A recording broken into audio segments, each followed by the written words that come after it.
आज की वीडियो में हम सीखने वाले हैं एक ऐसी स्ट्रेटजी जिसे हम मास्टर कैंडल स्ट्रेटजी कहते हैं, जिसे सीखना आसान है। ये एक पावरफुल प्राइस एक्शन स्ट्रेटजी है। ये स्ट्रेटजी प्रोफेशनल के द्वारा यूज की जाती है, जिसे वो बड़ा प्रॉफिट बनाते हैं। ये स्ट्रेटजी काफी कम लोग ही जानते हैं। आप भी इस स्ट्रेटजी का इस्तेमाल करके अच्छा खासा प्रॉफिट बना सकते हैं।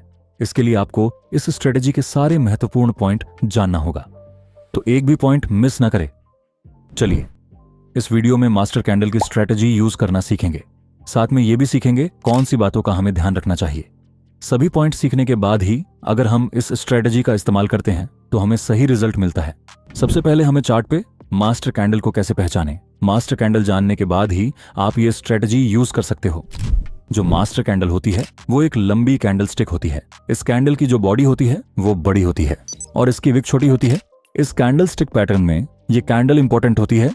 अगर बात करते हैं इस कैंडल की कलर की, तो मास्टर कैंडल का कलर रेड भी हो सकता है और ग्रीन भी। मतलब कि ये कैंडल एक बुलिश कैंडल भी हो सकता है और एक बेरिश कैंडल भी हो सकता है। चलिए चार्ट पे समझते हैं। जब मार्केट में प्राइस नीचे गिर रहा होता है, सेलर यहाँ पे प्राइस को नीचे पुश कर रहे हैं और कुछ समय बाद नीचे यहाँ पर एक मास्टर कैंडल बनती है। यहाँ ध्यान ये रखना है कि मास्टर कैंडल लंबी होनी चाहिए और इसकी बॉडी भी बड़ी होनी चाहिए। अगर इधर ऐसी कैंडल बनती है जिसकी विक बड़ी है पर बॉडी छोटी है, तो ये मास्टर कैंडल कंसिडर नहीं किया जाएगा।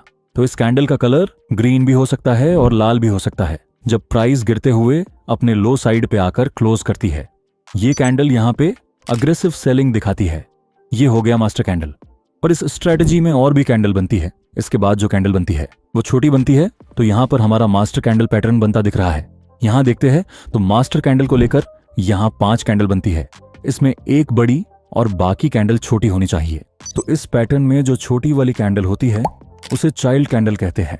इस वाले पैटर्न में मास्टर कैंडल के साथ चाइल्ड कैंडल भी बननी चाहिए। यहाँ चाइल्ड कैंडल कितनी बननी चाहिए? कम से कम 4 चाइल्ड कैंडल बननी चाहिए।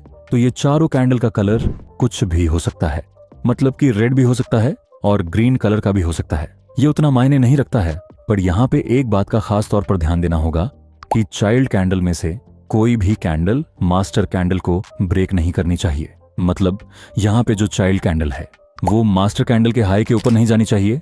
कोई भी कैंडल मास्टर कैंडल के ऊपर क्लोज नहीं होनी चाहिए और वैसे ही मास्टर कैंडल के लो को ब्रेक नहीं करनी चाहिए। मतलब यहाँ पे जो चाइल्ड कैंडल है वो मास्टर कैंडल के लो को ब्रेक नहीं करनी चाहिए। जब मार्केट में हाई सेलिंग हो रही होती है और यहाँ प्राइस नीचे गिरता जा रहा है और वही चार्ट पे ऐसा पैटर्न बनता है जिसमें मास्टर कैंडल के साथ ये चाइल्ड कैंडल बन रही है, तो ये पैटर्न हमें क्या बताता है? तो इसका मतलब यहाँ पे मार्केट एक स्ट्रॉन्ग कंसोलिडेशन जोन में है। इस कंसोलिडेशन जोन का मतलब क्या? यहाँ पे बायर और सेलर की बैटल दर्शाता है। बायर यहाँ पे प्राइस को ऊपर ले जाने की कोशिश करता है और सेलर प्राइस को नीचे ले जाने की ट्राई करता है, जिसकी वजह से प्राइस ऊपर नीचे होती है और कैंडल कुछ ऐसी बनती है। यहाँ प्राइस एक बड़ी मूव के लिए तैयार होती है। प्राइस यहाँ से नीचे की तरफ जा सकती है और ऊपर भी जा सकती है। पर यहाँ एक बात का ध्यान रखना होगा हमें। यहाँ पे जो ब्रेकआउट होगा ऊपर की तरफ या नीचे की तरफ, अगर प्राइस ऊपर ब्रेक करती है तो क्या यहाँ हमें बड़ी मूव मिलेगी? वैसे ही जब प्राइस नीचे ब्रेक करेगी तो क्या हमें बड़ी मूव मिलेगी? मतलब कि किस तरफ एंट्री करना चाहिए? बुलिश की तरफ एंट्री करे कि बेरिश की तरफ एंट्री करे? दोनों में से कौन सा ज्यादा हमारे फेवर में है? तो बुलिश ट्रेंड हमारे फेवर में ज्यादा होता है। इस ट्रेंड की तरफ बड़ी मूव आने की चांस ज्यादा होती है। मतलब कि अगर हमें ऐसा पैटर्न बनते हुए दिखता है तो हमें बेरिश ट्रेंड की तरफ नहीं जाना चाहिए, हमें बुलिश ट्रेंड में चांस लेना चाहिए। अब सबसे जरूरी बात, एंट्री लेते समय कुछ बातों का ध्यान रखना होगा, वरना यहां लॉस भी कर सकते हो। ब्रेकआउट होते ही एंट्री नहीं लेनी है, हमें ब्रेकआउट कैंडल पे ध्यान देना होगा। तो जब नेक्स्ट कैंडल की प्राइस ब्रेक करती है मास्टर कैंडल के हाई को और ऊपर क्लोज करती है, इस कैंडल की बॉडी पे डिपेंड करता है हमारा ट्रेड। अगर इस कैंडल की बॉडी 60% ऊपर रहती है तो ये एक बुलिश रिवर्सल का सिग्नल होता है। अब ये बनने के बाद हमें एंट्री कहां लेनी चाहिए? तो जब ये कैंडल मास्टर कैंडल को ब्रेक करती है, हमें वेट करना है इसके क्लोज होने का। अगर ये मास्टर कैंडल के ऊपर क्लोज होती है तो उसके बाद वाली कैंडल पे एंट्री कर सकते हैं। और स्टॉप लॉस हमें कहां लगाना चाहिए? स्टॉप लॉस काफी जरूरी है। स्टॉप लॉस लगाने से हम अपना लॉस फिक्स कर देते हैं। स्टॉप लॉस हम इस कैंडल के नीचे लगा सकते हैं और चांस होता है कि प्राइस यहां से एक बड़ी मूव दे सकता है और हम अच्छा प्रॉफिट बना सकते हैं। पहले आपको चार्ट पर प्रैक्टिस करना चाहिए और उसके बाद ही स्ट्रैटेजी अप्लाई करनी चाहिए।